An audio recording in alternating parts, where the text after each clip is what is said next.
Vamos falar hoje sobre como não perder tudo o que eu juntei para o Estado. A construção de um patrimônio ao longo da vida exige esforço, planejamento e estratégia.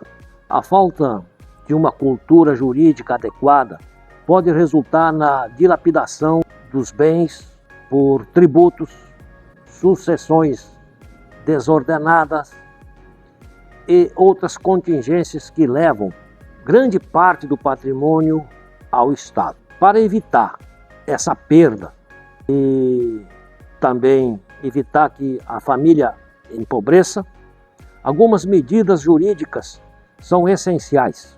Falaremos hoje sobre 4 medidas que protegem a perda de bens para o Estado. A primeira medida é o planejamento sucessório.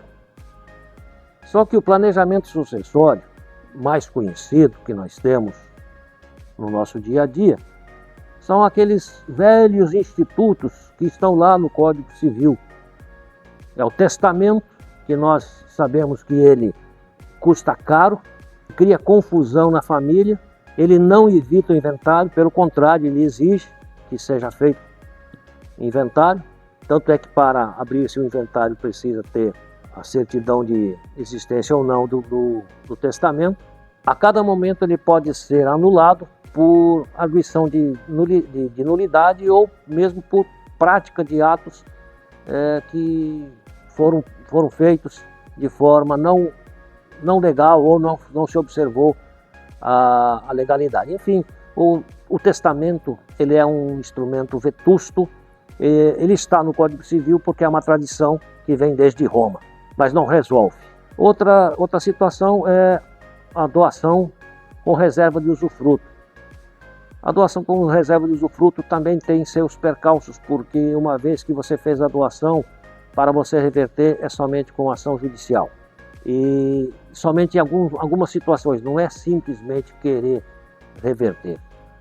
Se o donatário desse bem que você transferiu vier a morrer antes de você, esse patrimônio que você passou, ele vai ser primeiramente dividido para os herdeiros desse donatário, caso tenha, e vai ser dividido com outras pessoas que não da família. Então é praticamente irreversível.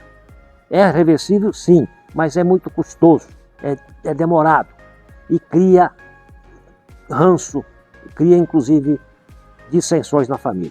E então a outra forma para que a gente possa fazer esse planejamento patrimonial é através da holding familiar, que é uma estrutura de bens dentro de uma pessoa jurídica, reduzindo custos sucessórios e facilitando a gestão patrimonial.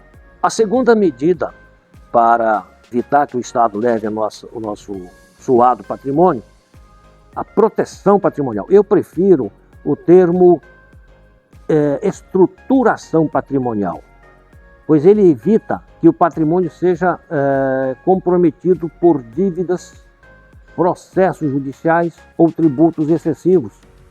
E isso é fundamental, mas para tal é necessário termos algumas estratégias que incluem, por exemplo, a separação de bens no casamento é uma estratégia de estruturação desse patrimônio. Separação de bens no casamento. Isso pode impedir a partilha involuntária em futuros divórcios, por exemplo. Seguro de vida é uma alternativa eficiente apenas para garantir recursos imediatos aos herdeiros e reduzir o impactos financeiros do inventário. Mas ele não resolve, porque ele não evita o inventário. E por fim, dentro dessa proteção patrimonial, a gente tem que destacar que essa proteção patrimonial, que não é blindagem, é uma estruturação de ativos em holding, fundos exclusivos, que pode reduzir riscos jurídicos e tributários. Outra medida, a terceira medida que a gente precisa falar, é sobre a eficiência tributária, pois o peso dos tributos sobre a transmissão de bens e a manutenção patrimonial, ela pode ser reduzida com o uso da holding patrimonial, que reduz tributos sobre rendimentos e ganhos de capital. O planejamento sucessório também é estruturado e este planejamento então evita as alíquotas elevadas do ITCMD e também os custos do inventário.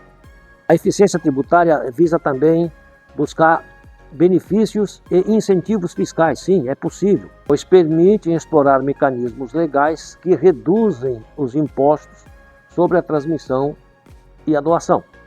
E por fim vamos falar sobre a quarta medida, que é evitar o confisco estatal.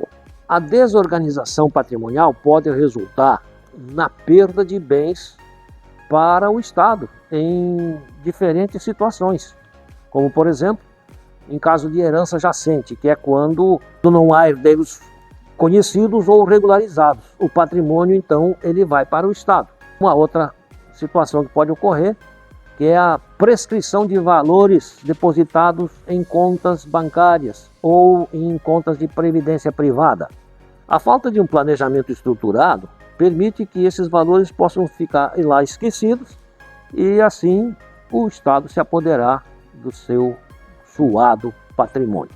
Para concluir, então, o patrimônio deve ser planejado, pois o planejamento patrimonial e sucessório é indispensável para evitar que o seu esforço, o esforço de sua vida toda seja comprometido.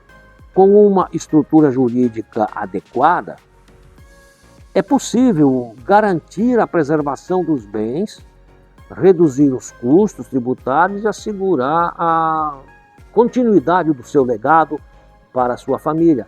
Consultar sempre um advogado especializado e antecipar decisões são passos fundamentais para que o patrimônio não se perca para o Estado e fique sempre no seio da família.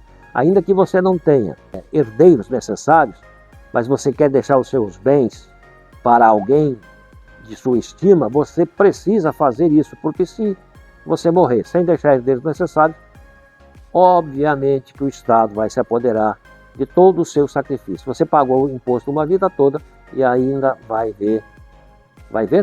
mas veremos o seu patrimônio ser incorporado ao patrimônio estatal.